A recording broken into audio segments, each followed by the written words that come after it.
Fala pessoal, tudo bem? Bom dia, boa tarde, boa noite. Seja lá qual for a hora que você esteja assistindo. Vou passar aqui para corrigir a lista de exercícios sobre macroeconomia e agregados macroeconômicos, né? Que foi feito com base no slide da professora Michele, tá certo? A primeira questão: qual a principal diferença entre microeconomia e macroeconomia? Aí a gente tem a alternativa A: microeconomia estuda o crescimento econômico e macroeconomia estuda a inflação. Macroeconomia estuda só a inflação e microeconomia estuda o crescimento econômico, mas qual crescimento econômico? Esse é o questionamento que a gente tem que fazer na hora de responder uma alternativa. Alternativa B: não há diferença significativa, são termos intercambiáveis. Há uma grande diferença, né, entre os dois termos, entre as duas economias, né, uma vez que a microeconomia ela foca no indivíduo, né, no individual, no mercado específico, no nicho específico, e macroeconomia vai tentar aglomerar todos os nichos e como isso influencia no mundo inteiro, na economia do mundo inteiro. A C: microeconomia foca no comportamento de mercados específicos, enquanto macroeconomia analisa a economia como um todo. A letra D: microeconomia analisa políticas fiscais, enquanto macroeconomia analisa decisões da empresa. Então, a questão correta é a letra C. Por quê? A microeconomia ela vai estudar as decisões individuais de consumo e produção em mercado específico, tá certo? Enquanto a macroeconomia ela vai analisar indicadores agregados da economia, como inflação, desemprego, taxa de juros. A macroeconomia ela vai analisar a economia como um todo, tá certo? Tanto os fatores internacionais quanto fatores nacionais. A macroeconomia é o tudo, é a economia como um todo. A microeconomia não. Seria, no caso, você estudar uma economia mais restrita, ou de um só país, de um só ramo, entendeu? Para tentar entender o consumo dos indivíduos, tá certo? A questão 2. Qual dos seguintes exemplos é uma questão microeconômica? A gente já aprendeu, né, que microeconomia ela vai falar, né, sobre a decisão específica do consumidor, sobre um indivíduo em si, né, e não sobre um todo. Então a gente, com base nessa informação, a gente vai responder aqui, né, a questão número 2. Alternativa A: por que os consumidores passaram a usar carros menores em 2008? É uma questão microeconômica? Está tratando de um mercado só? Está tratando de um gosto específico? B: o que determina o nível geral de salários pagos aos trabalhadores em um dado ano? O que determina o nível geral de salários pagos aos trabalhadores em um dado ano? Isso daqui já está falando de índice, né? Já está falando de um aglomerado de situações, né, que definiram o salário geral dos trabalhadores. Então essa questão aqui ela é macroeconômica. Quantas pessoas estarão empregadas na economia em seu conjunto esse ano? Outra questão também macroeconômica, que ela está tratando de um todo, né? Ela está tratando de taxa de desemprego, de fatores, né, que podem estar relacionados com a empregabilidade dos trabalhadores, como inflação, taxa de juros, etc. Que políticas públicas deveriam ser adotadas para promover emprego e crescimento na economia em seu conjunto? Aí você percebe que novamente a gente tem uma alternativa falando sobre conjunto, sobre a promoção de emprego e está falando da economia no total, num todo. Não está falando da economia restrita, na economia de um mercado específico. Então, a questão certa aqui seria a letra A. Por quê? Porque essa é uma questão microeconômica, né? Ela está se referindo a uma decisão de consumo específica, né, dos consumidores, que é o ramo de carro, e, e é um produto particular de cada um, né? Por que os consumidores passaram a usar carros menores em 2008? É um gosto particular de cada um. Cada um optou por utilizar, né, um carro menor em 2008. É um ramo específico, que é o setor automobilístico, né? Então a questão que mais se assemelha é essa daqui, ó, sobre microeconomia. Agora vamos para a questão 3. Por que a macroeconomia é importante para um contador? Porque a macroeconomia ensina a calcular impostos específicos de cada empresa. Será que é isso? A B. Não há conexão direta entre macroeconomia e contabilidade. Será que não há uma conexão direta entre macroeconomia, né? Entre taxa de juros, entre inflação, entre taxa de desemprego e a contabilidade e a administração, né? Eu acabei esquecendo de colocar aqui. Será que não há essa conexão direta? Será que os dois termos são tão distantes assim? Alternativa C. Para entender o comportamento individual de cada consumidor. Quando a gente quer entender o comportamento individual de cada consumidor, a gente vai falar sobre microeconomia. Por quê? Porque a gente vai estudar o consumo individual, o gosto individual, o mercado individual que aquele consumidor prefere. Tá certo? E a D. Os fenômenos macroeconômicos como inflação e juros impactam diretamente os custos, preços e resultados contábeis da empresa. E essa daqui é a correta. Mas por que, André? Essa é a correta? Porque a macroeconomia, né, gente, ela vai estudar o comportamento da economia como um todo.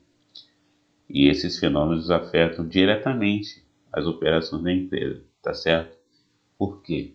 Porque quando tem um aumento da taxa de juros e a empresa tem um empréstimo, a empresa tem alguma operação que ela é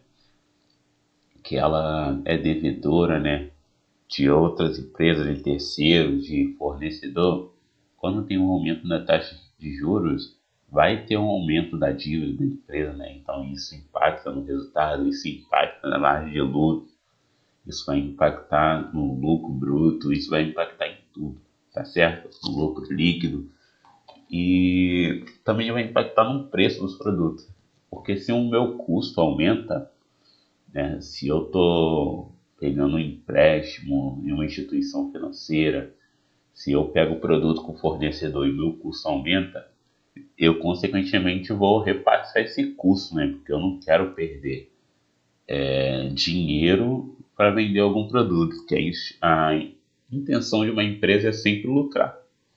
Então eu vou estar captando aquele dinheiro ali, né? Aquele empréstimo, aqueles produtos de fornecedores e vou estar sempre reajustando o preço do meu produto de acordo com o aumento dessas taxas, né? Taxa de inflação e juros, tá certo? Uma vez que a taxa de inflação é um aumento generalizado dos preços, né?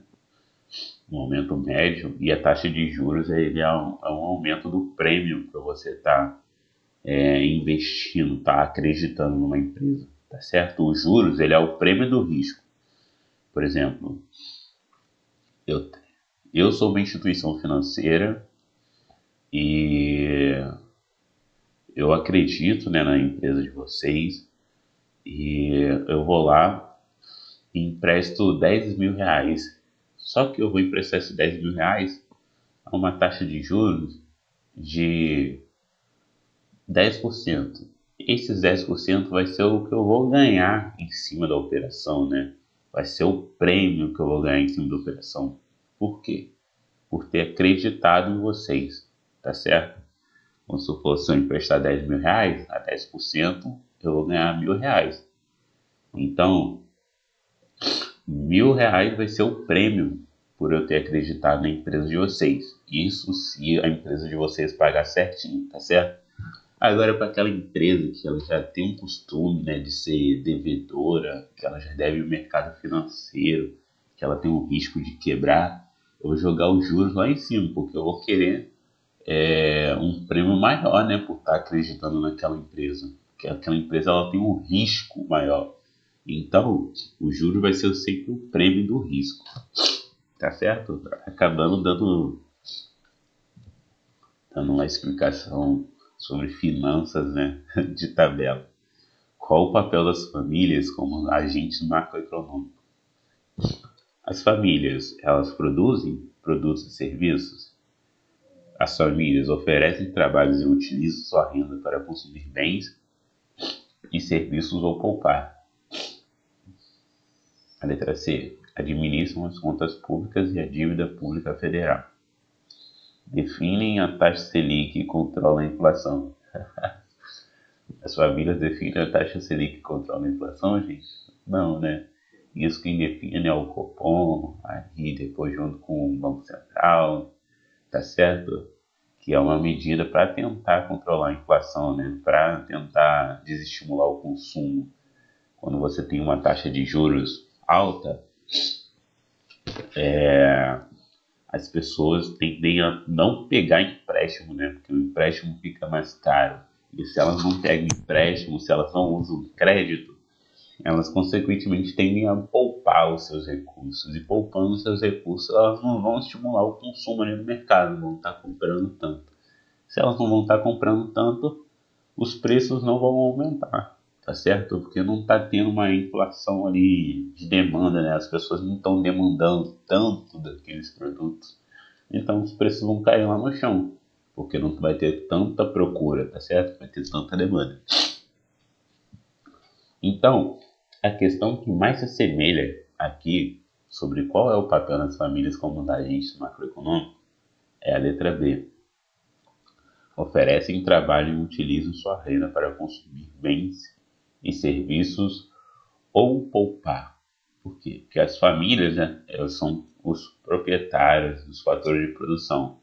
Elas vão ter a mão de obra, vão ter a terra e muitas das vezes o capital, né, para poder consumir os produtos, os bens e serviços. E sobre utilizar, né, a força de trabalho para poder ser o fator de produção, as famílias, né, vão ser os trabalhadores que vão estar procurando emprego nas empresas, né, para poder trabalhar, conseguir um salário todo mês, né, e ajudar na lucratividade da empresa e também na sua questão econômica própria. Então, vai ser a família, né, que vai oferecer o trabalho, vai oferecer a mão de obra em troca do dinheiro, tá certo? É uma troca. Eu trabalho e você me paga por eu ter trabalhado, tá certo? E depois eu vou consumir, né? Eu vou consumir o bem. Então, eu vou te pagar em troca do produto. Vai ser sempre esse estilo de troca. Ou vou pegar a minha renda e vou poupar aqui, né? Capital. Vou guardar numa poupança e tudo mais. Tá certo? Então, a questão que mais se assemelha sobre o papel da família, né? Como agente macroeconômico, como agente econômico, é que as famílias oferecem trabalho e utilizam sua renda para consumir bens e serviços ou poupar. Beleza? O que são subsídios no contexto de governo como agente econômico? É um apoio financeiro concedido pelo governo às empresas, setores econômicos ou consumidores, que pode ser direto ou indireto. Gente, eu estou um pouco gripado, tá? Eu espero que não esteja prejudicando tanto assim a gravação. A compra de bens e serviços por parte do governo para suas próprias necessidades. Impostos cobrados pelo governo sobre a produção de bens e serviços. O total da dívida pública federal. E aí, gente? Qual vocês acham que é? Na verdade, né, gente, o subsídio, ele é uma forma de apoio, ele é um incentivo, né, que o governo faz para estimular uma atividade econômica, né, para estimular o consumo, né, em uma determinada área. E ele é sempre por meio de dinheiro, ou às vezes redução de imposto, quando o governo também faz, né, umas medidas para um crédito facilitado, né, quando tenta, né, uma implementação de um crédito facilitado, entre outros. Sabe o que é o subsídio? Quando a gente vai ver, né, o financiamento da Caixa Econômica Federal, ou o mais comum é a Caixa Econômica Federal, onde a gente vai lá e vê que um apartamento ele custa R$ 100.000. Só que vamos supor que ele tem um subsídio, né, de 45 mil. O subsídio ele vai ser aquele apoio do governo, né, ou aquele apoio financeiro, onde o governo ele vai estar investindo aqueles 45 mil para poder incentivar você a efetuar a compra da casa, né, tá certo? A fazer o financiamento da casa. Então, o subsídio vai ser aquele apoio financeiro que você vai ter ali para poder adquirir a sua casa. Então, a correta é a letra A, que é apoio financeiro concedido pelo governo a empresas, setores econômicos ou consumidores, que pode ser direto e indireto. Também tem um subsídio, né, no caso da questão das passagens. Vamos supor que eu esteja falando sobre a passagem de Macaé, né, que é a passagem da City. Hoje a passagem da City ela tem um subsídio, né, do governo da prefeitura municipal. Por quê? Porque o valor da passagem é R$ 6,95. Só que a gente só paga R$ 1. Os moradores de Macaé ou pessoas que portam um cartãozinho só pagam R$ 1. Por quê? Porque R$ 5,95 é o subsídio da prefeitura municipal. A prefeitura municipal que paga o restante da passagem, tá certo? Porque o valor real da passagem é R$ 6,95. Só que a gente está pagando R$ 1, porque é um incentivo do governo ali, né? Para poder as pessoas trabalharem, as pessoas poder ir e vir, né? Poder ter aquele lazer ali a um custo muito acessível, porque R$ 1, né, gente? R$ 1 é um valor assim que a gente não está nem gastando, né? A gente está investindo tanto em lazer quanto da nossa formação, né? Para ir para a faculdade, gastar só R$ 1. A gente não gasta, vamos supor, a gente não gasta 20, R$ 30 com Uber. É R$ 1 ali, você já está na faculdade e já está pegando a matéria, e depois R$ 1 para voltar, aí R$ 1 para ir trabalhar. Poxa, é uma iniciativa bacana, né? Que o governo faz, tá certo? Qual dos seguintes exemplos é um exemplo de fator de produção? O salário pago a um trabalhador.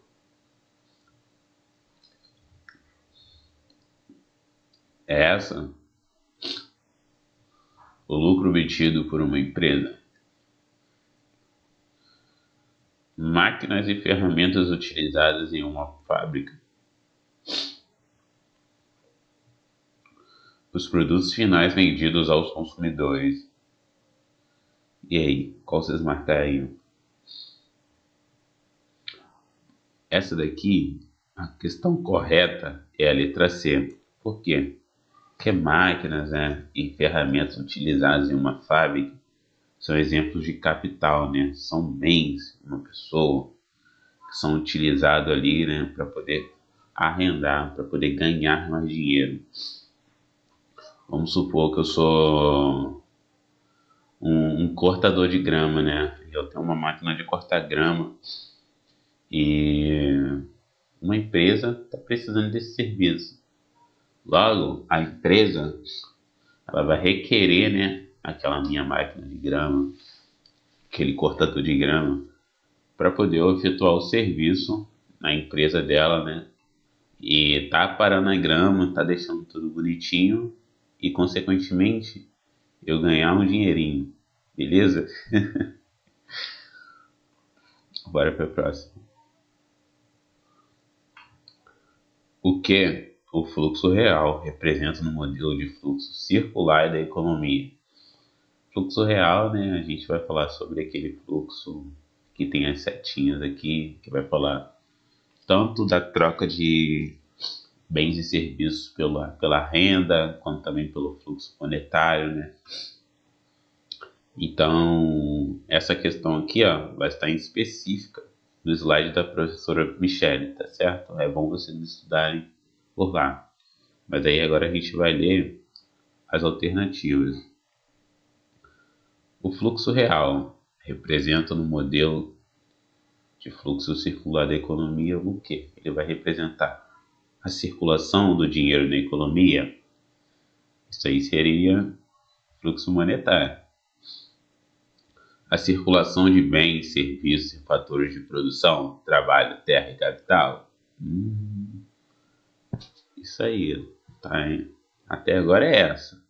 O lucro das empresas antes da distribuição, os impostos pagos pela família ao governo.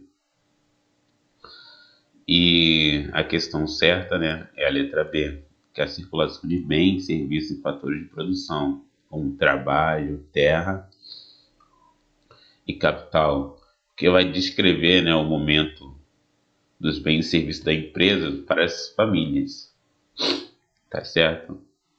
Porque as famílias compram bens e serviços, né, e também vai oferecer esses bens e serviços às empresas. Então é sempre um círculozinho. Eu ofereço minha mão de obra para poder produzir aqueles determinados produtos, recebo meu saláriozinho em troca da minha mão de obra, com meu saláriozinho eu vou lá e consumo mais produtos, né? Faço uma dívida, faço uma despesa, e com essa despesa as empresas vão vender os produtos, né? E vai requerer mais mão de obra, vai requerer que mais famílias ajudem, né, no fator de produção. Eu vou oferecer minha mão de obra de novo para poder elevar a produção da empresa e assim eu poder ganhar o meu dinheirinho. E vai ser sempre esse ciclo, né? Você produz para a empresa e a empresa requer a sua mão de obra. Beleza? Isso é sempre um círculozinho, a ciranda e cirandinha.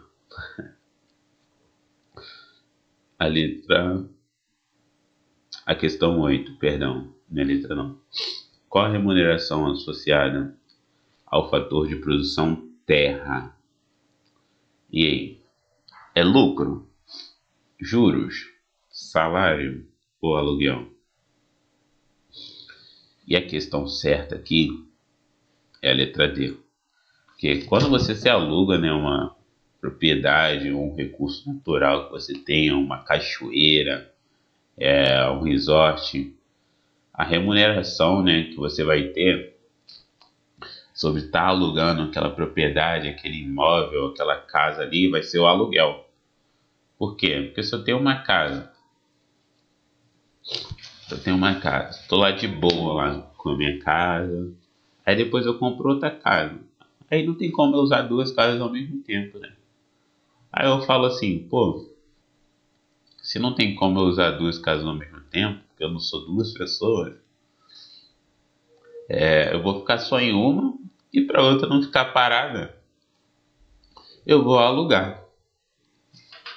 E nisso que eu alugo, eu vou ganhar o aluguel, por estar alugando aquela propriedade, aquela terra, né?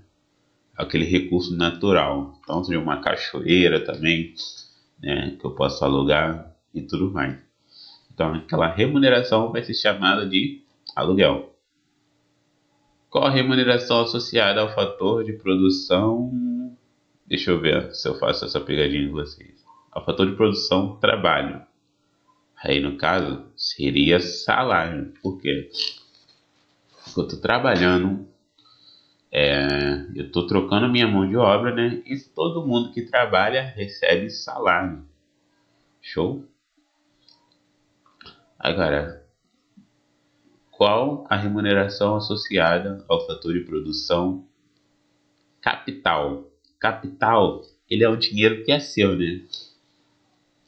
É aquele dinheirinho que você tem lá, aquele capital, vai ser o dinheiro que você tem para si, aquela poupançazinha ou aquele dinheiro disponível, e a remuneração associada ao fator de produção capital vai ser juros. Por quê?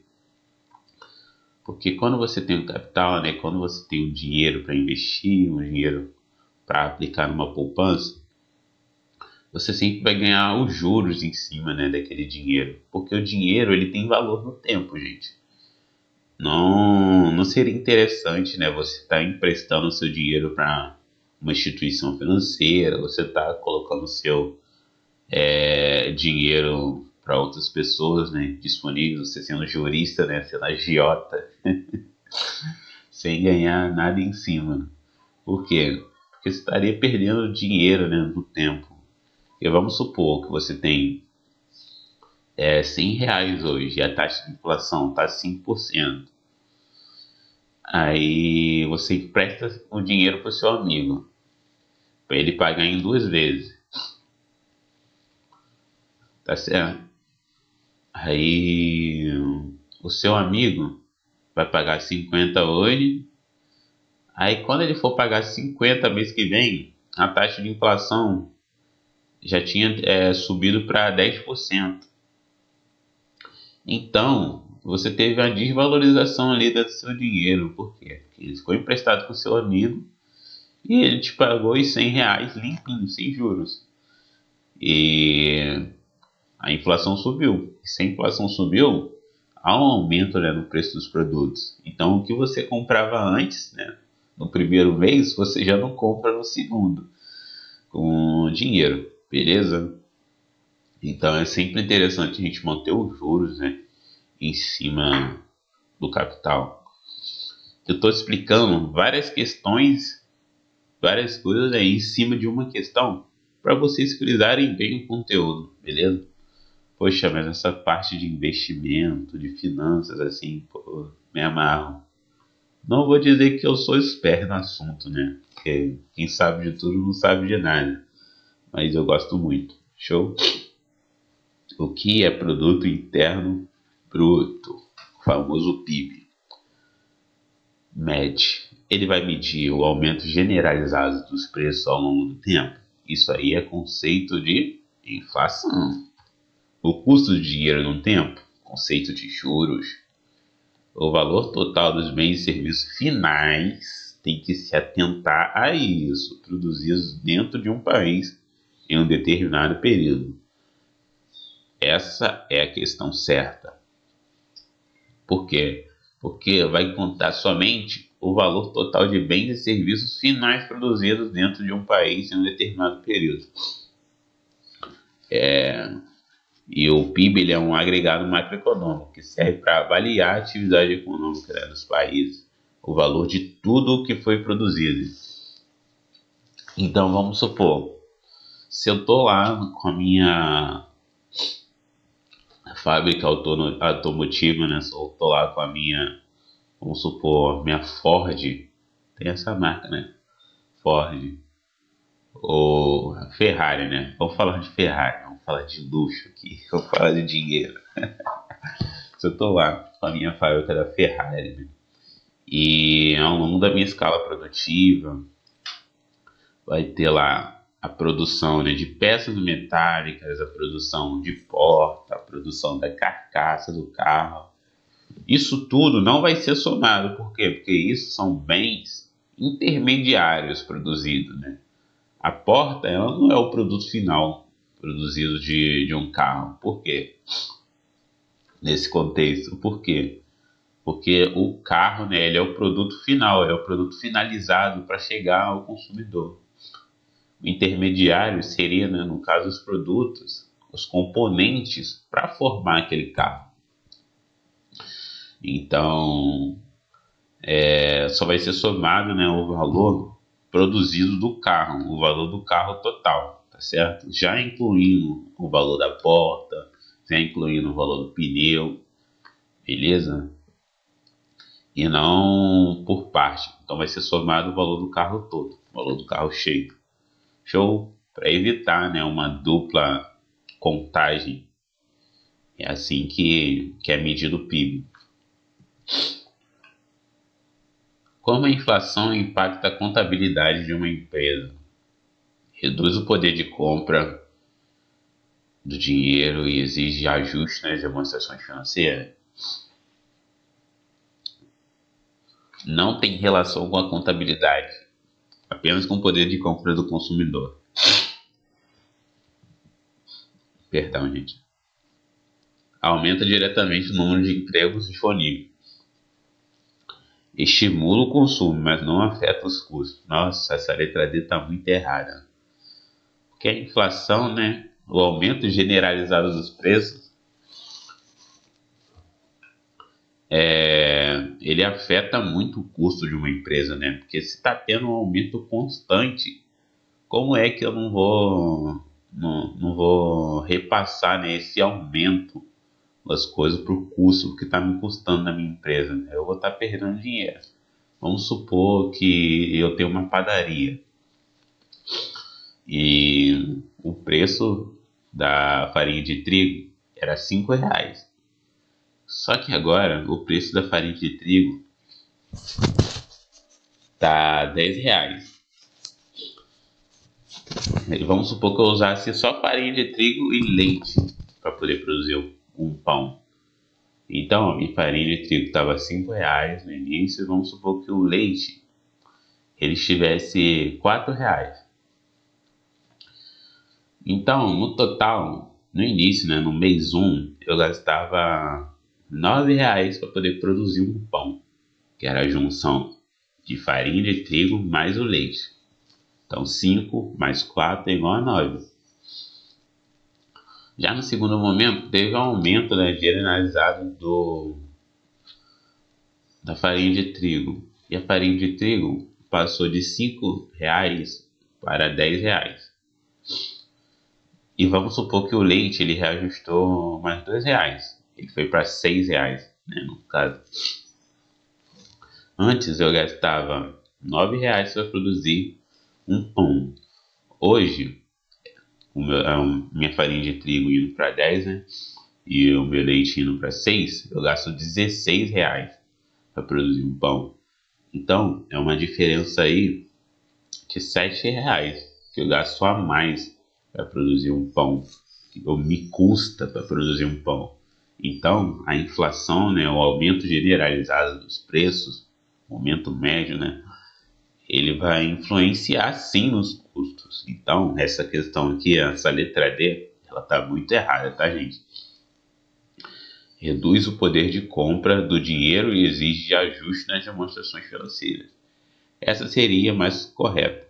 Por quê? Porque a inflação, né, gente, ela vai corroer o poder de compra e ela vai distorcer o valor contábil da empresa. Porque sempre que eu tiver inflação, o meu produto vai estar valendo menos, né? O meu produto vai estar valendo menos do que ele já valeu. Por exemplo, eu tenho um produto que ele é vendido a R$ 10. E vamos supor que a inflação subiu de 15 para 20. Eita, eu fiz uma comparação aqui bem louca. Vamos lá, voltar de novo. Vamos supor que eu tenho um produto a R$ 100 e eu tenho uma inflação, vamos falar em termos de reais, tá, gente? Eu tenho uma inflação a R$ 10. Logo, eu tenho uma lucratividade ali, uma margem ali, né, depois de descontos da inflação, de R$ 90. R$ 90 eu consigo tirar do meu produto sem o impacto da inflação. Aí agora vamos supor que eu vendo um produto a R$ 100 e a inflação ela está a R$ 20 ou R$ 40. Logo, a margem que eu consigo tirar daquele produto é R$ 80, é R$ 60. Então ela vai sempre reduzir o poder de compra da empresa, né? Também porque se eu tenho um aumento generalizado dos preços, o produto que eu comprava a R$ 100 passa a custar 200, e se ele passa a custar 200, já diminui a quantidade, né, que eu possa comprar daquele produto, já diminui a minha capacidade financeira, né, de estar ali investindo no potencial desses produtos. Então, vai sempre precisar de ajuste, né, das negociações financeiras, porque vai corroer o meu poder de compra. Eu vou poder comprar cada vez menos. E também vai precisar de uma revisão no preço, né, gente? Porque se tem um aumento da inflação, eu preciso aumentar, né? Eu preciso reajustar o valor dos meus produtos também. Por quê? Para eu não estar perdendo, né? Porque tá todo mundo aumentando o valor dos produtos. Eu estou tendo um custo mais alto. Só que aí eu estou vendendo ao mesmo preço, sem considerar a inflação. Isso significa que eu vou perder o meu dinheiro, né? Vou perder o valor que eu acreditei naqueles produtos para me trazer o lucro. Então a gente tem que sempre corrigir, né, os valores dos contratos, dos produtos e tudo mais pelos índices da inflação, tá certo? Quando houver o reajuste. Qual a principal responsabilidade do Banco Central do Brasil, BCB, ou Bacen, né, que é o famoso Bacen, na macroeconomia?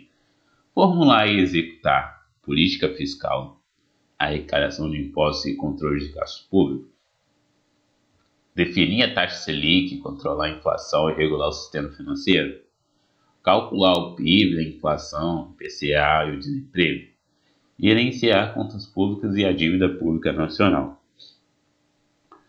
E aí?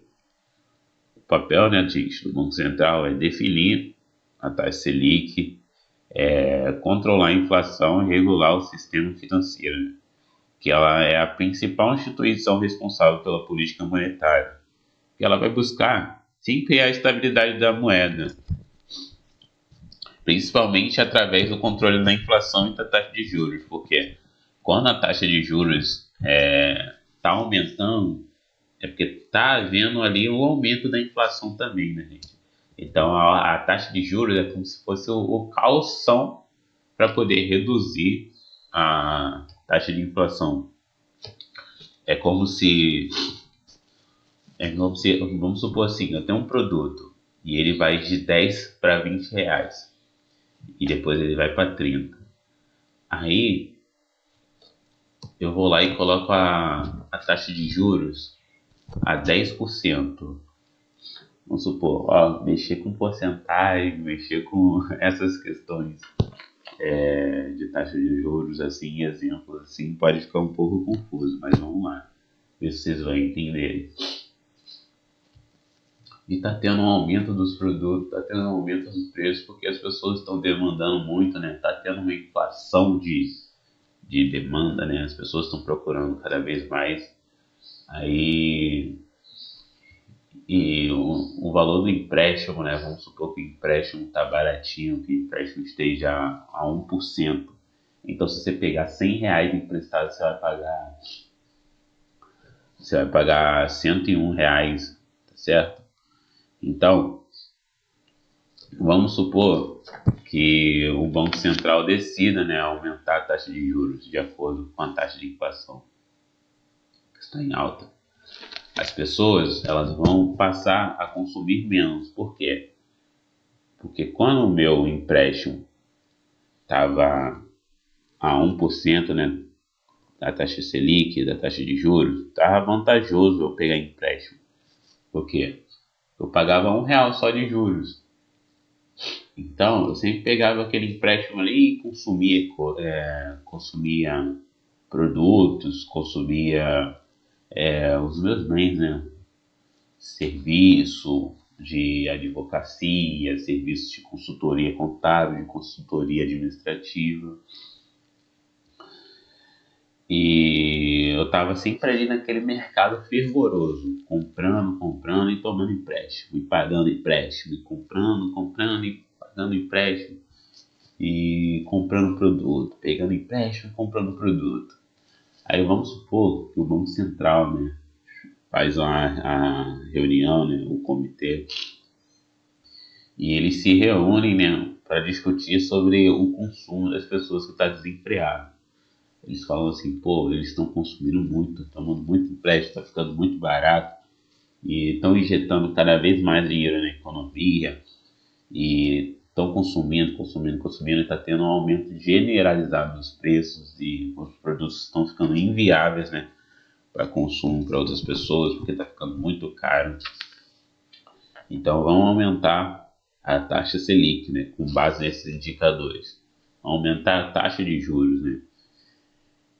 E aí o Banco Central, né, no cupom, ele vai lá e decide aumentar a taxa Selic para 50%. Vamos supor que fosse isso, tá? De 1% a 50%.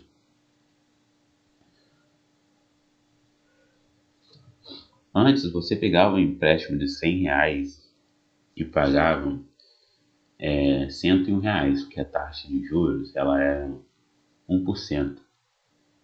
Aí hoje você pega um empréstimo de R$ 100 e paga 150. Você já coloca a mão na consciência e fala, nossa, eu pago R$ 50 de juros, metade do valor que eu peguei emprestado. Isso é muito. Eu vou consumir menos, eu vou agora recomprar o que realmente preciso. Eu vou guardar dinheiro, né, para conseguir comprar as coisas, o que é melhor. Que aí eu não preciso pagar nada a ninguém. Que aí eu não tenho aquele compromisso financeiro, né, de estar arguindo com aquela dívida. Então, agora eu estou mais desestimulado a consumir, né? A pegar o crédito, a pegar o empréstimo, a consumir. Então isso vai regular a inflação. Por quê? Porque os preços eles não vão ter um aumento generalizado, né? As pessoas vão consumir menos. E a gente sabe que se quando não tem muita demanda, né? Quando não tem muita procura por um determinado produto, os preços caem, tá certo?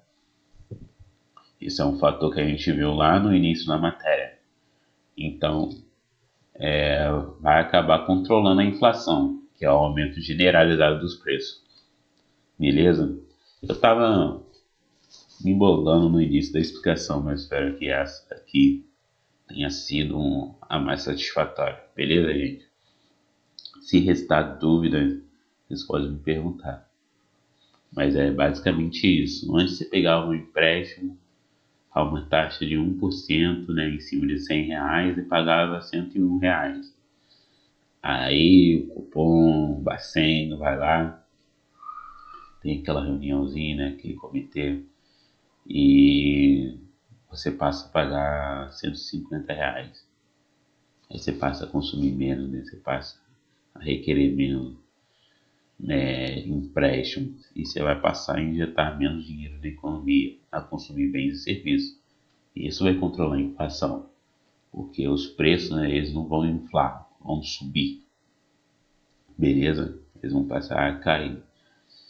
Então, vai controlar bastante a inflação. Show? Questão 12. O que a balança comercial representa na macroeconomia? O percentual de pessoas que não estão trabalhando, mas procuram emprego.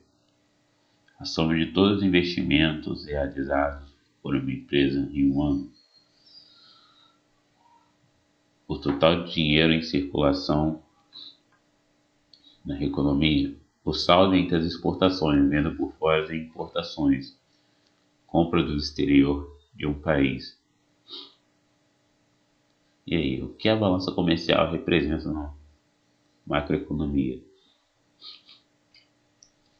A balança comercial, né, gente, ela vai ser um indicador do setor externo, né? O quanto a gente está exportando, o quanto a gente está vendendo para outros países em comparação com o que a gente está comprando, que a gente está exigindo.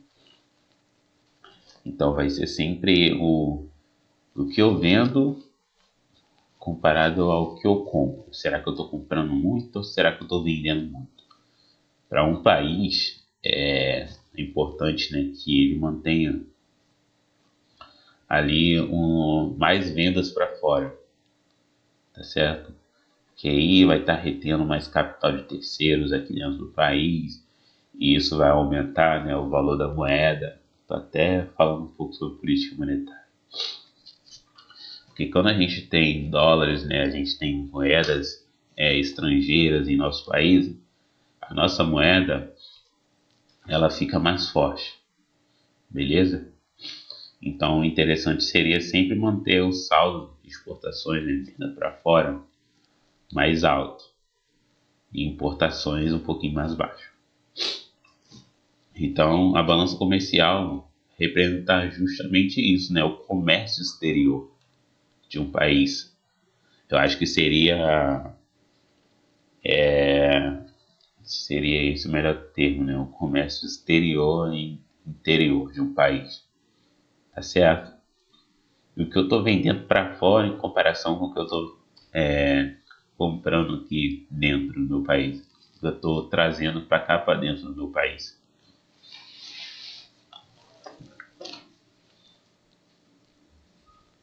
Qual a função do consumo como um agregado macroeconômico? Bora lá.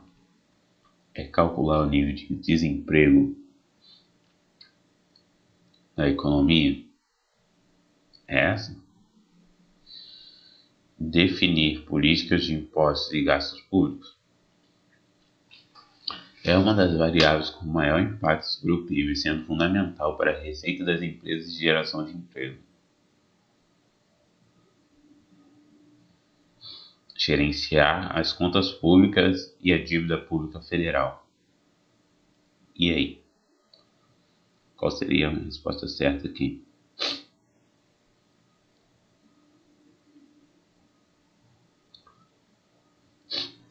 E a questão correta é a letra C, que é uma das variáveis, né, com maior impacto sobre o PIB, sendo fundamental para a receita das empresas e a geração de emprego. Por quê? Porque o ambiente econômico, né, gente?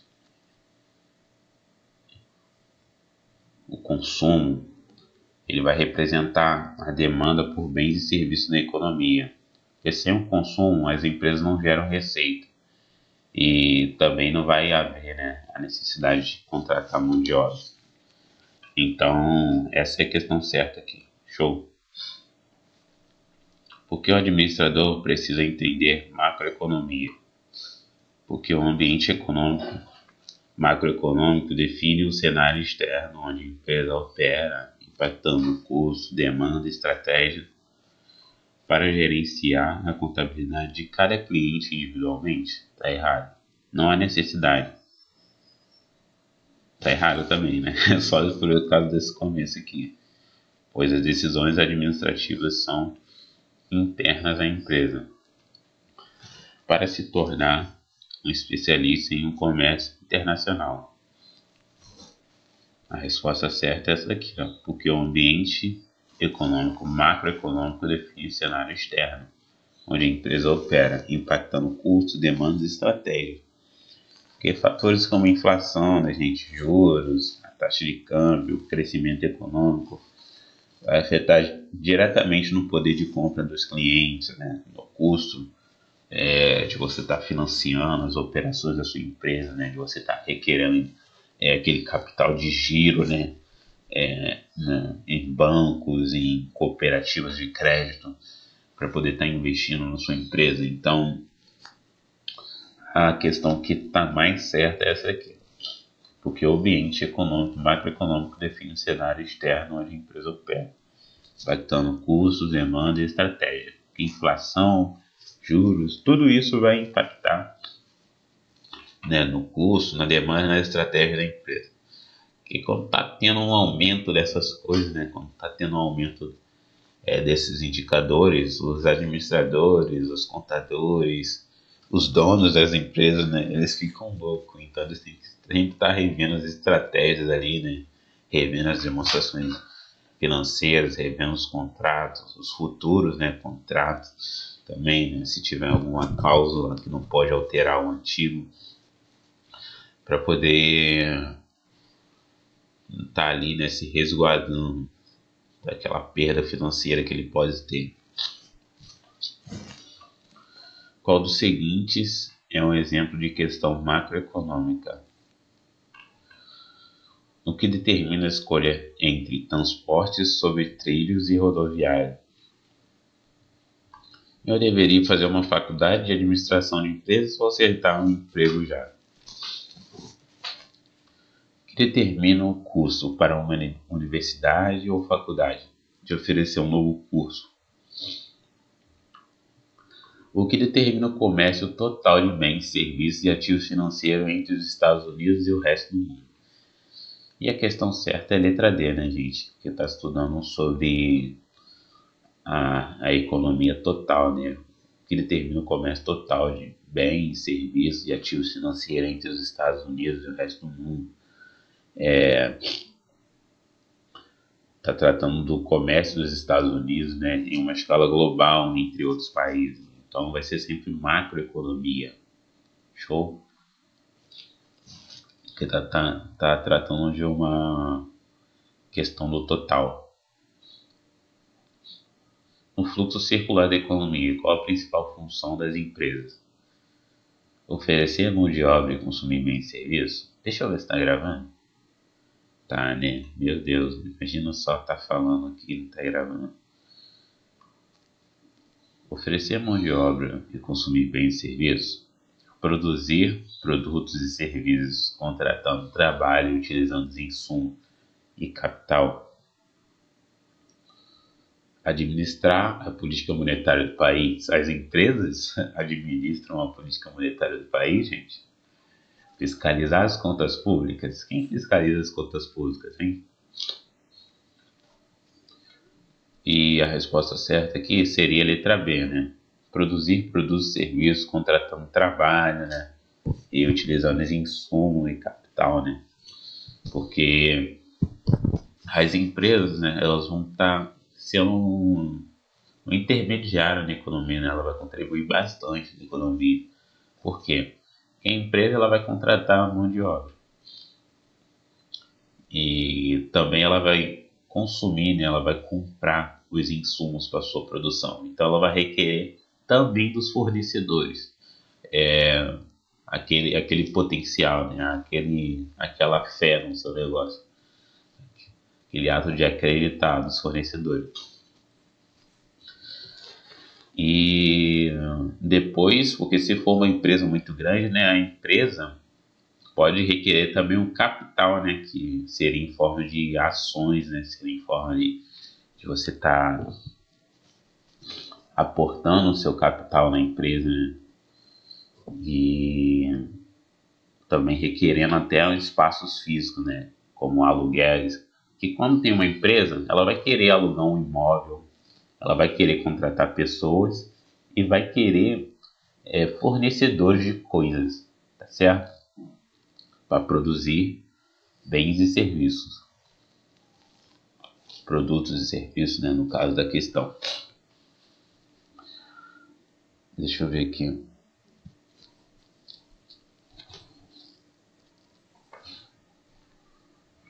Então, o gabarito nessa questão é essa aqui, porque a empresa ela é um agente econômico, né, que organiza o fator de produção e cria bens e serviços, beleza? E ela vende ao consumidor, vende ao governo e ao setor externo. É a minha empresa, né? Se eu sou empresário, eu não vou pensar só em vender para o Brasil, quero pensar em vender para o mundo todo. E assim eu vou precisar produzir, vou precisar contratar mais pessoas, vou precisar contratar mais insumos, né? E consequentemente requerer mais capital, né? Show? Agora para a questão 17. Qual dos fatores de produção é remunerado por juros? Essa aqui eu já tinha falado anteriormente, né, gente? Que é o capital.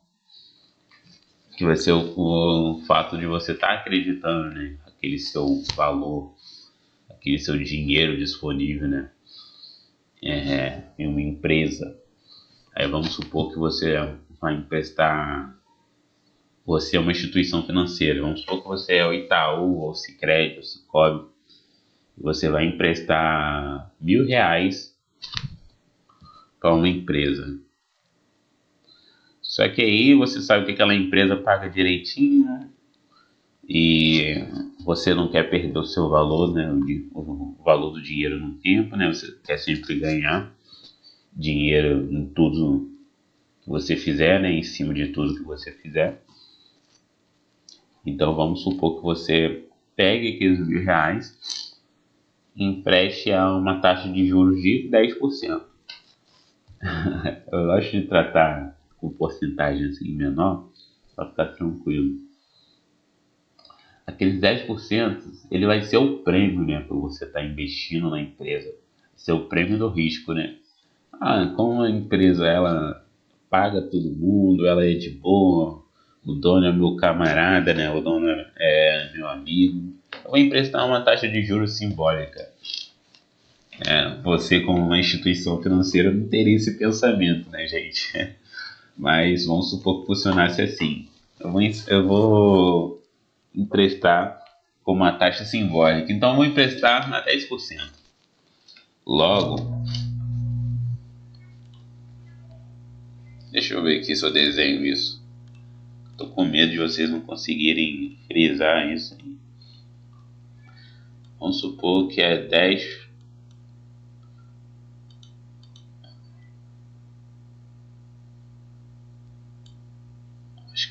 Tenho uma leve impressão que o meu símbolo de porcentagem está invertido. Cadê?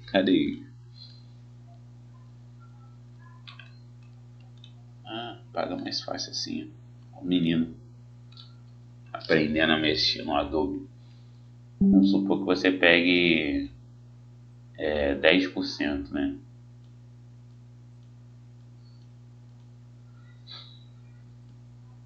R$ 10% de R$ 1.000.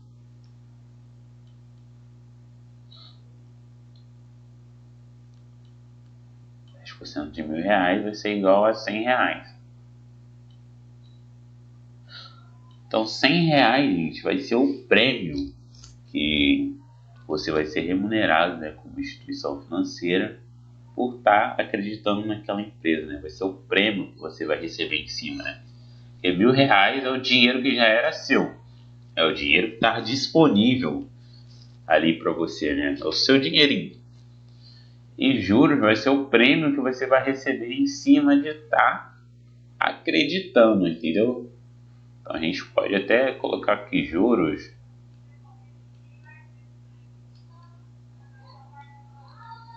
Vamos colocar aqui juros é como se fosse a fé. Juros é a fé.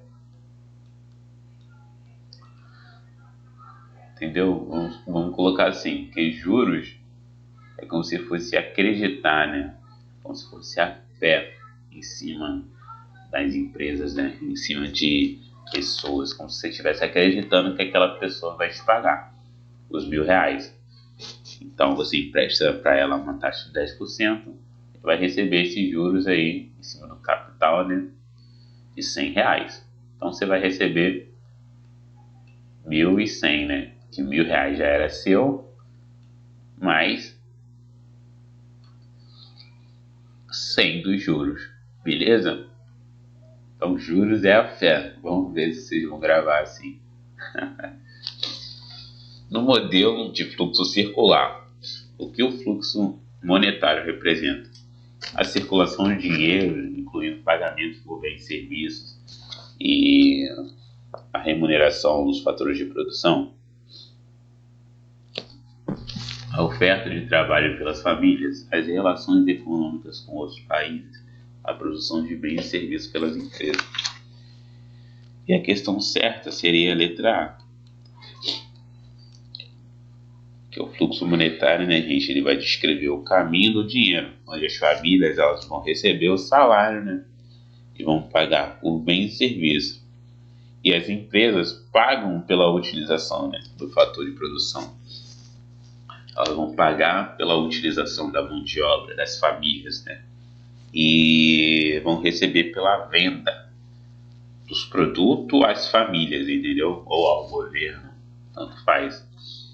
Beleza? Então, o fluxo monetário vai representar basicamente isso, a circulação do dinheiro. pagamento e recebimento, remuneração de serviço. Recebeu o salário, pagou produtos, trabalhou, recebeu o salário, pagou produtos, trabalhou, entendeu? Vai ser basicamente nesse pique aí, fluxo monetário. Qual a consequência de uma alta taxa de desemprego para a economia?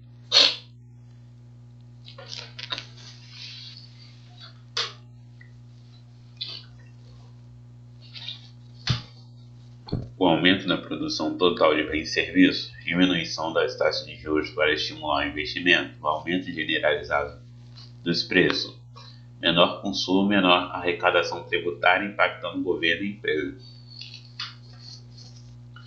E a questão certa aqui é a letra D, né, gente? Porque com menos pessoas empregadas, né, com menos pessoas trabalhando, né, e consequentemente consumindo, vai ter uma menor renda disponível, né, no mercado para consumo e as empresas vão vender menos. Beleza? Se as empresas vendem menos, o governo ele vai arrecadar menos. Por quê? Porque o governo ele vai ter que estar ali colocando tributos, né, em cima das empresas de acordo com as suas atividades. Que o governo ele não é empreendedor, sabe? Ele arrecada com base na produção da empresa. O governo é como se fosse um agente dependente.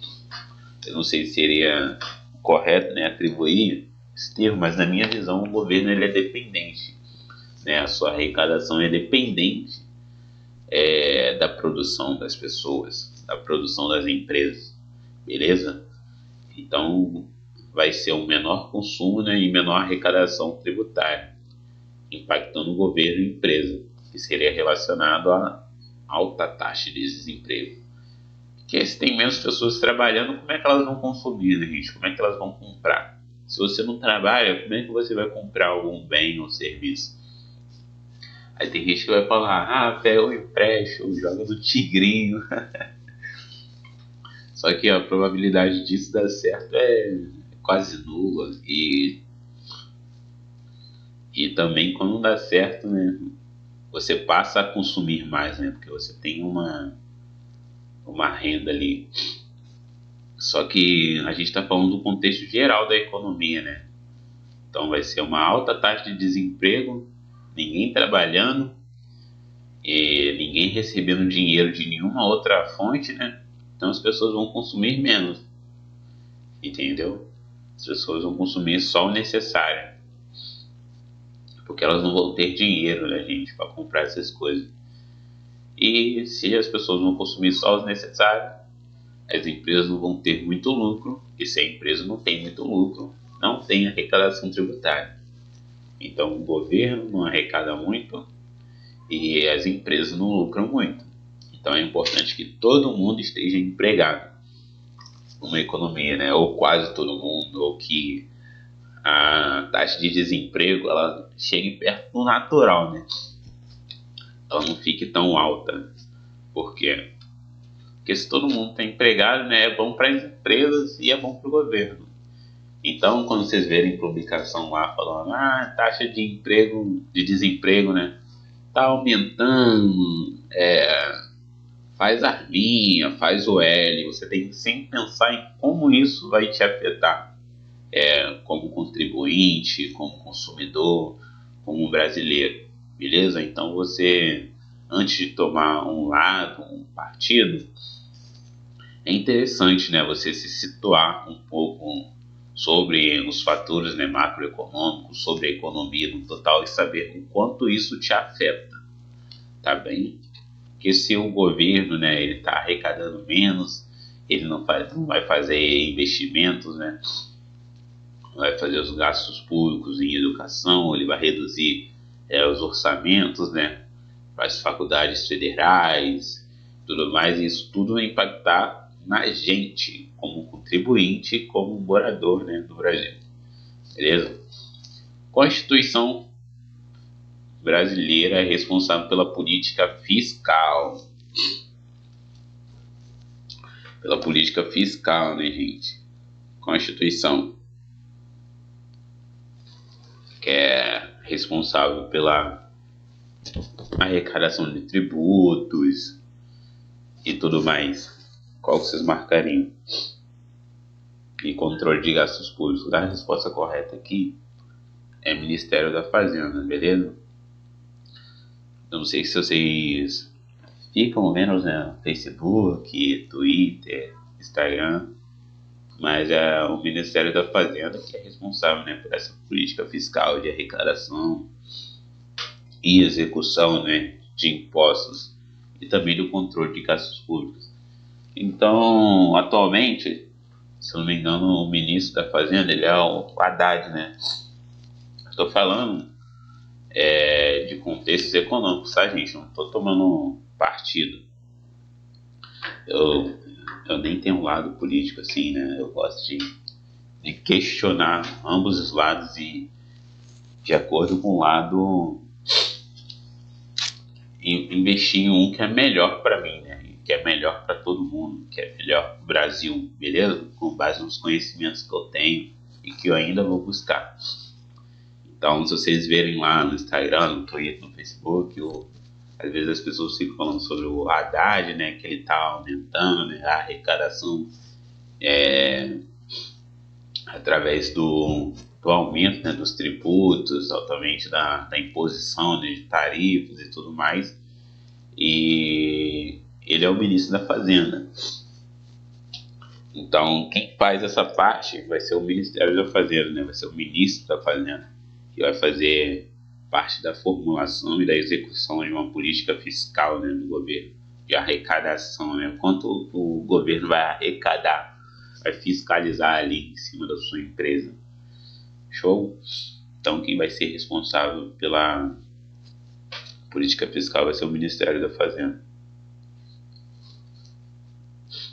Sobre o Haddad, é quando vocês verem, né, que ele fica falando, ó, que há uma discussão, né, formal sobre o aumento do IOF, sobre o aumento agora, sobre o imposto de renda, né, agora em LCI, LCA e todas essas situações que dizem respeito sobre arrecadação, né, gente?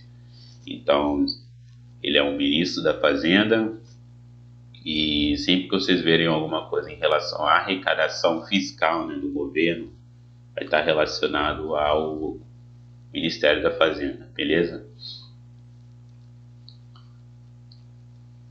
O que significa um superávit na balança comercial? O país importa mais do que exporta, resultando em um enfraquecimento da moeda. Indica o aumento de desemprego na economia. O país exporta mais do que importa, fortalecendo a moeda e gerando a entrada de dólares. Ocorre quando as taxas de juros estão muito altas. E a questão certa aqui é superávit, é quando um país exporta mais do que importa, né? E se eu estou vendendo muito, tá tendo uma captação, né, de capital de terceiros no meu país. As pessoas estão acreditando no meu país, estão acreditando nos produtos do meu país. E essa fé, né, esse ato de acreditar vai gerar confiança, né, no meu país. E se gera confiança, isso fortalece a minha moeda. Por quê? Porque vamos supor que é os Estados Unidos. Os Estados Unidos eles têm uma economia muito forte, né, uma moeda muito forte, que é o dólar. E quanto mais eu compro, né, dos Estados Unidos, quanto mais os Estados Unidos vendem para mim e para outros países, eu falo para mim como se eu fosse Brasil, tá, gente? Mais a moeda, o dólar dos Estados Unidos vai se tornar forte. Por quê? Porque as pessoas acreditam, né, que os Estados Unidos vai sempre estar funcionando. Acreditam que os Estados Unidos têm um potencial produtivo muito grande. Acreditam os produtos, né, dos Estados Unidos. Então, isso seria meio que uma forma de fortalecer a moeda, né? Porque a moeda ela é como se fosse uma garantia, né? Uma troca de garantia. Acho que eu vou fazer, né, um material complementar falando um pouco sobre essa parte financeira. Eu vou ver se eu consigo fazer um material complementar falando sobre essa parte financeira, que eu acho muito top vocês terem esse contato, né?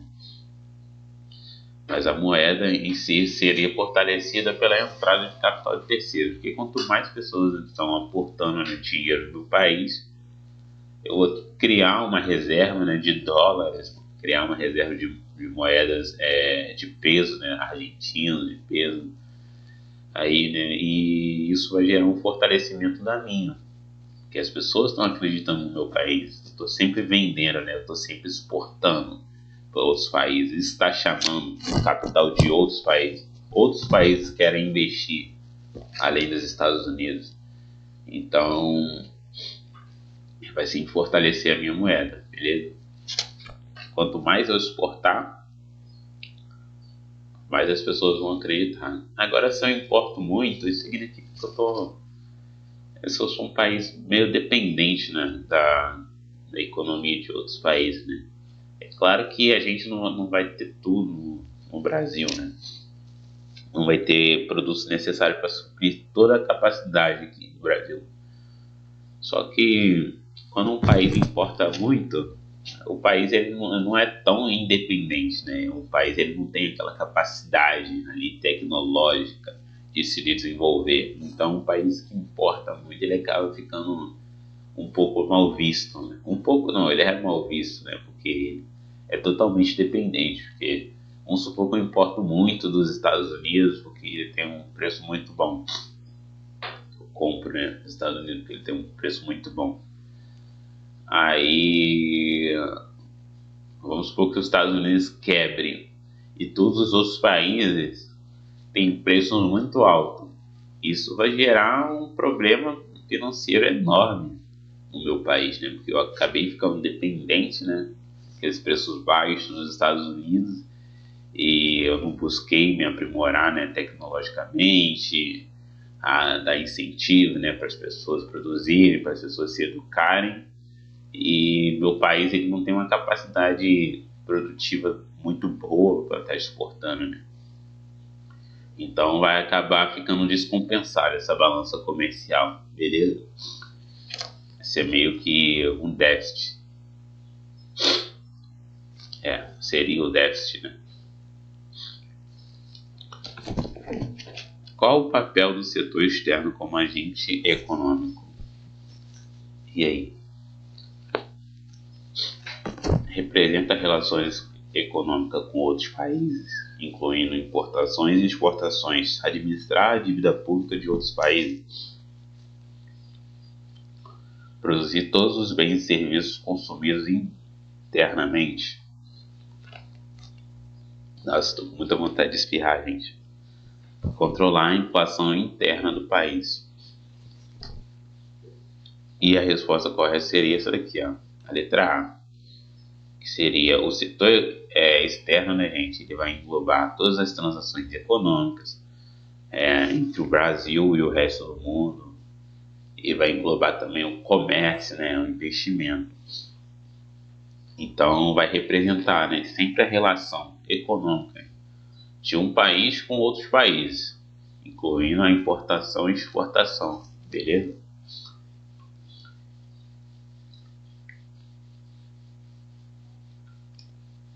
O que a taxa de juros representa na macroeconomia? Essa daqui é para não errar, hein?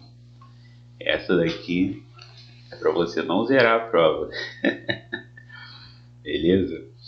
O valor total dos bens e serviços finais produzidos em um país. Isso é conceito de PIB, galera. Conceito de PIB. Hein? É o custo do dinheiro no tempo, influenciando financiamento, empréstimo e aplicações financeiras. É claro que essa é a correta, né, gente? A proporção de pessoas desempregadas na força de trabalho? Não, isso aí seria a taxa de desemprego, né?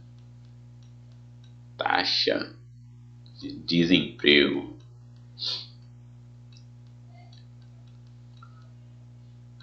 O aumento generalizado dos preços, isso aí é inflação, né? Vou colocar aqui em PCA, tá? Que ele é um dos índices, né, que mede a inflação. É um dos melhores índices, né, que mexe com a inflação. Qual dos seguintes exemplos é um exemplo de recurso natural que faz parte do fator de produção terra? Uma máquina de produção, um trabalhador qualificado, o dinheiro em espécie, petróleo. Qual dos seguintes exemplos é de recurso natural que faz parte do fator de produção terra? Qual dos seguintes é um exemplo de recurso natural que faz parte do fator de produção terra? Está falando sobre recurso natural e sobre fator de produção de terra. Uma máquina de produção é um recurso natural? Não. Um trabalhador qualificado é um recurso natural? O dinheiro em espécie é um recurso natural? Não. O petróleo, ele é um recurso natural? Sim, né? O petróleo ele é extraído, né, dos poços aí, né, das camadas de pré-sal e tudo mais. E ele vem da terra, né, gente? Então ele acaba sendo um recurso natural que está ali na escala produtiva, né, que está ali com um fator de produção, né, que as empresas estão utilizando ele para poder continuar suas atividades, beleza? O petróleo influencia muito nas atividades de muitas empresas, na produção, né, de muitas empresas. Questão 25. Qual a principal função do IBGE? Instituto Brasileiro de Geografia e Estatística na Macroeconomia. Elaborar estudos e análises macroeconômicas para políticas públicas.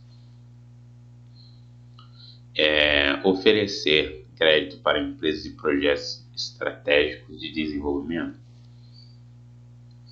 Produzir dados e indicadores como PIB, inflação, IPCA, desemprego. Fiscalizar a correta aplicação dos recursos públicos.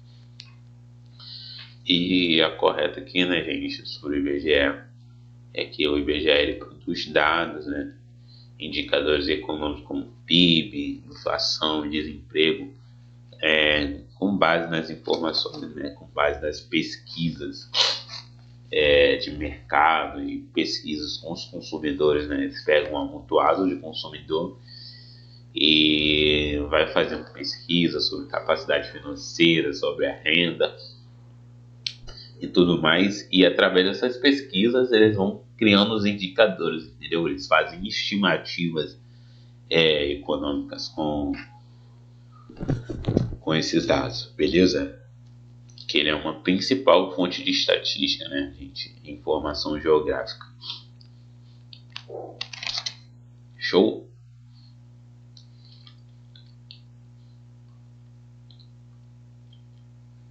De acordo com o modelo de fluxo circular da economia, se as famílias oferecem trabalho para as empresas, o que as empresas fazem em troca? E aí, gente? Se você trabalha para uma empresa, o que a empresa faz em troca? Que é a obrigação dela, hein? Pagam salários às famílias, recebem aluguéis das famílias, consomem bens e serviços das famílias, fornecem capital financeiro às famílias. Aqui está perguntando o que as empresas fazem em troca, né? Então seria paga salário às famílias, né? Porque se você trabalha, se você está fazendo aquele esforço físico ali para ajudar na capacidade produtiva da empresa, o que a empresa vai fazer, né, pela sua família, por você, enquanto consumidor, é te pagar. do seu salário, beleza? Questão 27, muito mole. Qual a remuneração associada ao fator de produção do trabalho? Todo mundo que trabalha recebe lucro? Recebe juros? Recebe aluguel? Ou recebe salário? E a questão certa é salário, beleza? Porque o esforço físico, né? Pode ser tanto um esforço físico quanto esforço intelectual, né? Você ser uma pessoa inteligente que consegue resolver problemas, que consegue reduzir os custos das empresas, né? Consegue gerenciar, né? Administrar, contabilizar. Eu espero que todos vocês sejam assim, né? Ou que possam se formar para serem assim, né? Para serem bons administradores, contadores. Vocês troquem, né, o trabalho de vocês em troca de um bom salário, né, gente? E tem que sempre buscar um bom salário para nos manter, né? Beleza? E para poder ter uma capacidade boa, né? Tá levando a família para sair, de poder curtir, né? Sem ficar pensando, né, no dia de amanhã, sem ficar ali fazendo conta de centavos, beleza? Que todo mundo possa curtir de uma maneira legal. E não ficar sempre contando dinheiro, sempre se preocupando com conta, sempre se endividando, né? Pegando empréstimo. Então a gente tem que sempre investir, né, no nosso esforço físico, no nosso trabalho intelectual, né, na nossa capacidade intelectual de buscar conhecimento para receber um bom salário. É proporcional isso? Não. Às vezes vai ter pessoas que são muito capacitadas, né, gente? Perdão. E recebem um salário baixo. Mas é bom a gente sempre estar investindo no nosso intelectual. Show? Eu tô gripado e eu acabei de acordar, hein? Acordei agora há pouco, então eu estou com um pouco de sono. Se um país experimenta uma queda no PIB e aumento do desemprego, quais medidas o governo pode adotar para estimular a economia, conforme o estudo de caso? Manter tudo como está, esperando o mercado se ajustar sozinho? Reduzir impostos para estimular o consumo e aumentar gasto em obras públicas? Aumentar impostos e diminuir gastos públicos? Controlar a inflação sem outras medidas? Se um país experimenta uma queda no PIB, né, que é uma queda na produção de coisas e serviços, e o aumento no desemprego, né, pessoas desempregadas, pessoas que não estão trabalhando, qual a melhor medida, gente, para a gente tomar? Você vai manter tudo como está? Vai esperar o mercado se ajustar sozinho? A melhor medida seria reduzir os impostos para estimular o consumo e aumentar gastos em obras públicas. Aí muita gente ficou me mandando mensagem falando assim: André, mas como assim aumentar gastos em obras públicas? E porque reduzir impostos para estimular o consumo até faz sentido, mas aumentar o gasto? Gente, a gente tem que sempre pensar no governo como assim. Se ele reduz o imposto em cima dos produtos, a gente vai ter um aumento, né, da renda disponível para consumo. Por quê? Porque se reduz o imposto, os produtos vão ficar mais baratos. E se fica mais barato, eu consigo comprar mais. Beleza? Então vai estimular o consumo. Então essa primeira parte está ok. Mas como aumentar gastos em obras públicas vai ajudar? Aumentar gastos em obras públicas vai gerar empregos. Por quê? Porque vai necessitar da capacidade produtiva, né, de outros trabalhadores, de outras pessoas. Então a prefeitura, né, o governo, o Estado vai precisar contratar as pessoas para trabalhar nessas obras. Então, quanto mais o governo, né, aumentar gastos em obras públicas, mais pessoas vão estar trabalhando. E esse aumento de desemprego aqui vai cair. ou se o governo fizer contrato, né, fizer licitações com empresas privadas, essas empresas privadas, né, vão contratar mais pessoas e assim vai reduzir o desemprego, o aumento do desemprego, né? Vai ter um decréscimo, né, do desemprego. As pessoas vão estar mais empregadas. E se as empresas privadas firmam um contrato com o governo, né, por causa desses gastos em obras públicas, o governo acaba arrecadando, né, em cima dessas obras públicas. Por quê? Porque as empresas privadas vão ter lucro.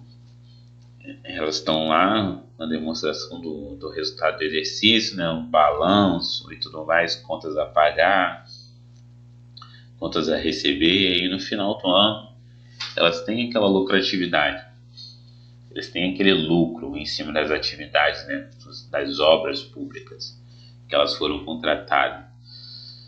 E essas obras, né, essa atividade, esse lucro, ele vai ser tributado, né? O governo vai pegar a sua parcela em cima da produção das empresas. E se o governo pega a parcela em cima da produção das empresas, o governo acaba arrecadando, né, ali em cima do que foi produzido para ele também, né? Para a gente, enquanto contribuinte. Então, além de ter pessoas, né, trabalhando para o governo, de ter empresas trabalhando para o governo ainda consegue arrecadar em cima desse trabalho, beleza? E também arrecadar em cima do consumo, que se as pessoas estão consumindo mais em quantidade, isso vai significar uma maior arrecadação, né, na quantidade, beleza? Porque quanto mais as pessoas consomem, mais o governo arrecada. Show? Mesmo que os impostos estejam reduzidos, as pessoas vão estar estimuladas, né, a demandar sobre determinados produtos, né, no mercado. Então acaba sendo essa relação, beleza? Reduzir impostos para estimular o consumo e aumentar gastos em obras públicas. Que você aumentando gastos vai gerar emprego, e gerando emprego gera renda, e gerando renda gera consumo, e gerando consumo gera arrecadação, beleza? Qual instituição brasileira é responsável por gerenciar as contas públicas e a dívida pública federal? É o IPA? É o TCU, Tribunal de Contas da União? É a Secretaria do Tesouro Nacional? É o Congresso Nacional?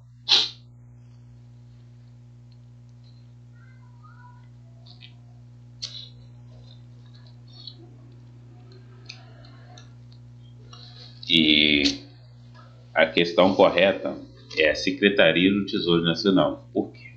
Porque a Secretaria do Tesouro Nacional, né, a STN, ela tem como missão, né, ela vai administrar as contas públicas, a dívida pública federal e garantir os recursos para o cumprimento das obrigações do governo.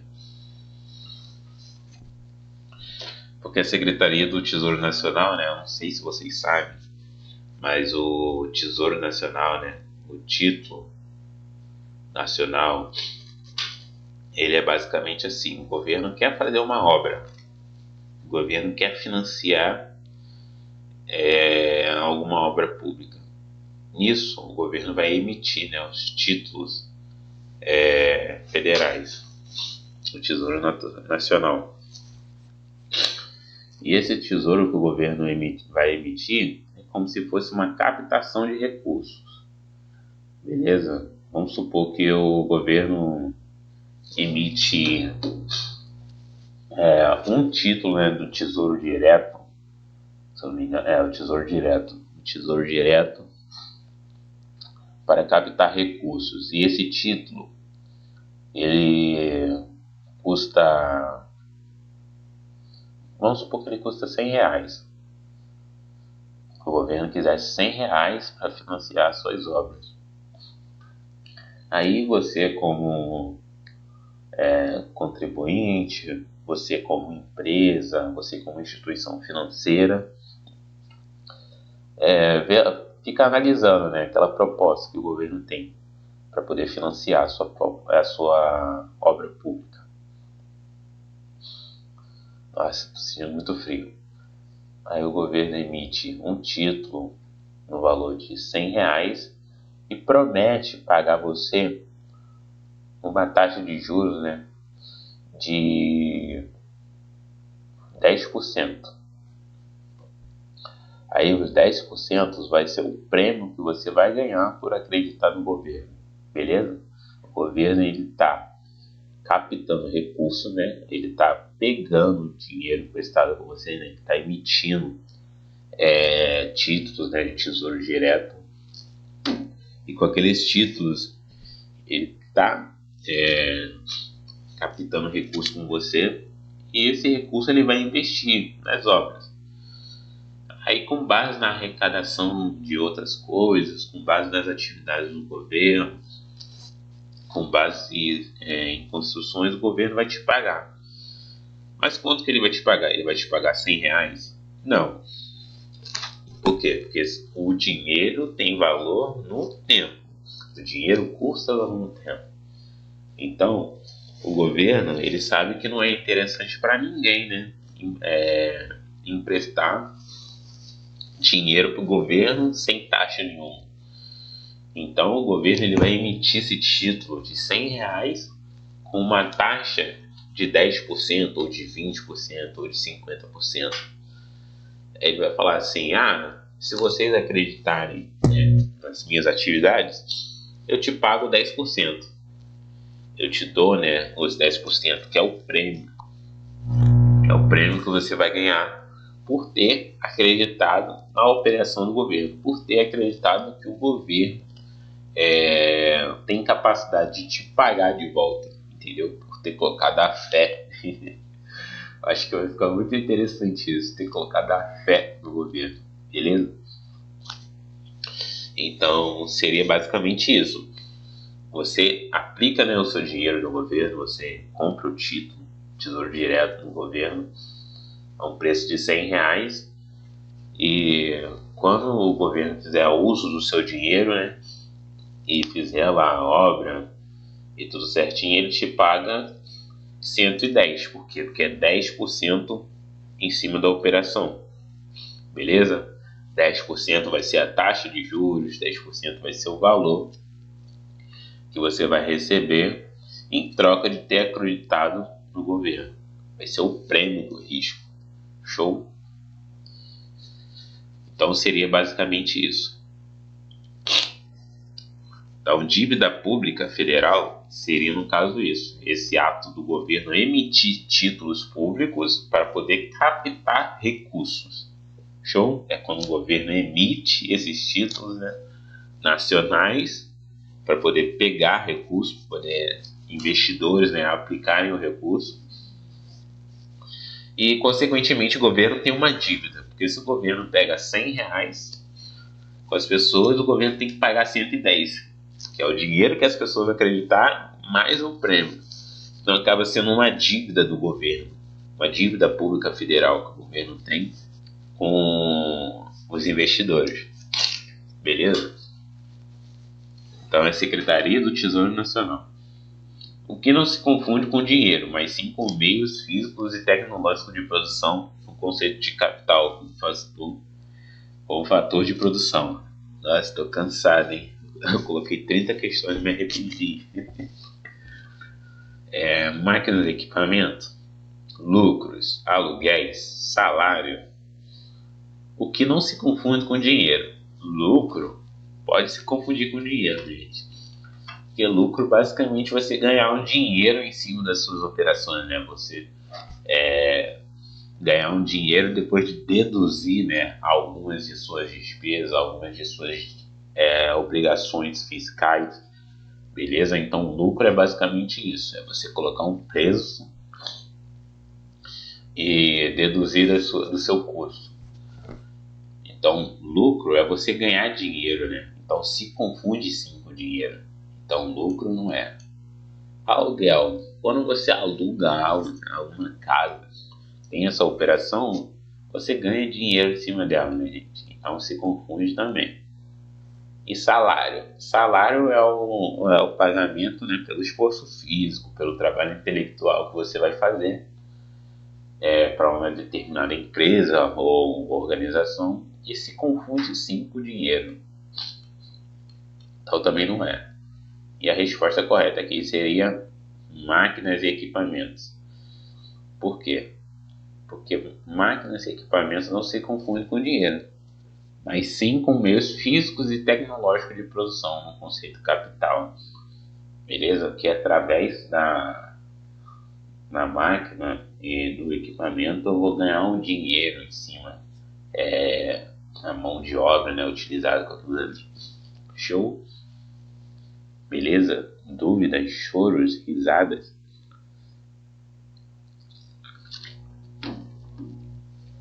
Choros, risadas? As máquinas e equipamentos são utilizados para ganhar o dinheiro. Beleza? Para produzir bens e serviços. E não são o dinheiro em si. Show? Então é isso. Espero que vocês fiquem bem. Espero que tenha sido bem clara. E agora eu vou gravar as outras. Até mais. Bom dia, né?